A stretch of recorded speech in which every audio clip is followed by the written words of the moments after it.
Catching blackfish is something normally done by old blokes with long bendy rods, alvy reels and intricate rigs. But it doesn't have to be that complicated. I'm just going to show you the basics on how to catch blackfish. I'm Brent. For me, hunting and fishing is not just about the harvest of an animal. It's about the challenge. It's about the adventure. It's about mateship. It's about getting outdoors where I feel most alive. This is Breno's Outdoors.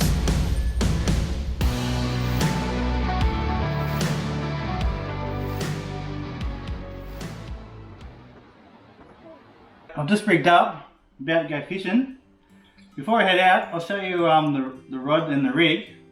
This is just a 1 to 4 kilo 7'2" graphite spin rod, and that's a 2,500 size spin reel. And I've spooled that up with 6-pound braid. And then we come down to the next thing we have is a float stop. These are these little black ones. They're good, those little black ones. They go through your runners really easy, or your eyelets. And then next we have a little bead. That float stop is so small it'll actually fit through the hole in the float. So I have a little bead as well, and that bead won't go through the float. So, and then obviously you have your float there, and then that attaches to a swivel. Next we have a length of 9-pound mono, and that's important for a couple of reasons. One is that line is stronger than your last bit of trace, which is only 6-pound fluorocarbon leader. And so if you do get a snag, this will be the only bit that breaks off. You won't lose everything else, you won't lose your float. And then it's easy just to tie on a little length of that length rather than having to retie your whole rig. The other reason is when you cast, your sinker will extend out the furthest, and then this, your hook with the bait on it will trail behind like that. If you don't have that length there, what happens is, when you cast, your hook and your bait ends up going over the top of the float and it tangles up every time. So with it like that, you hardly ever get a tangle. And then the last thing is a hook. I'll show you what type of hook that is in a sec. And that hook is attached via a loop. That loop is important. I'll show you why that's important shortly. Alright, there you go. That's the rig. Now, I'm just going to go collect some weed and we're going out fishing. Fish shoes are getting wet.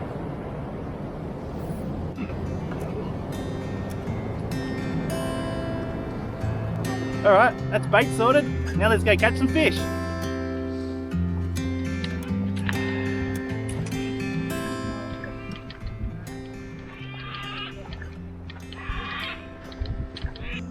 Now, this is where that loop becomes important.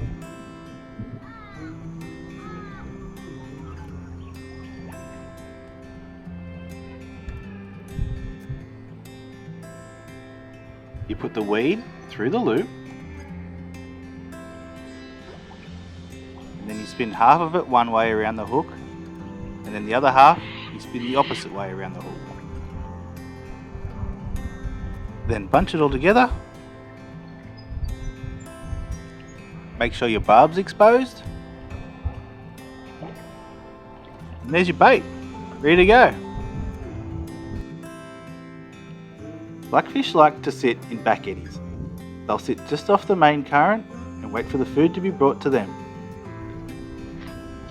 That is where I'll cast my bait.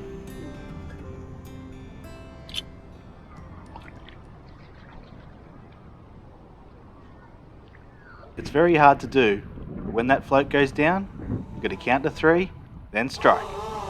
1, 2, 3.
Always bleed your blackfish.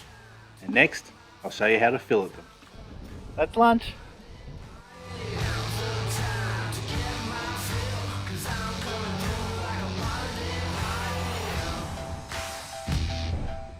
Hey! Don't tell Mummy we had fish everywhere in the kitchen either, okay? First you make a cut down here. And then you make a cut along here.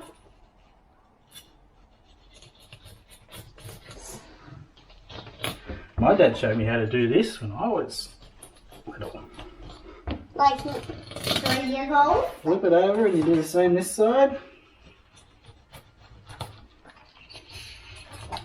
Can you open it? So I can see it properly? Hang on. Cut down here.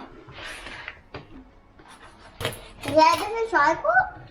And then what you do is here, Lily, get over the top of the rib cage. Just gently like that. Is that blood? Over the top. And then when you get to this point here, chop down into there. Like that. And then there's your fillet. And then, like this, get the skin off. And there you go. One fillet. We'll wash that in a sec. And then the other side here should be ready to go. Same again, just go over the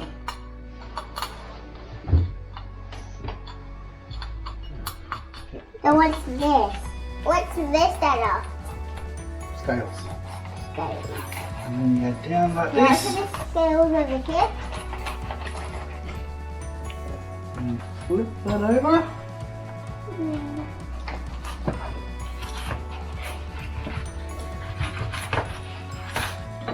And there you have 2 fillets.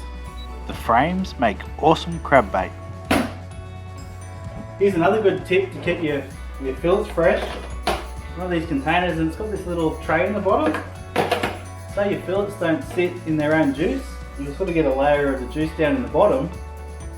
And then you seal it with this, and then yeah, just they stay fresh in one of these for, they'll stay fresh in there for like a week.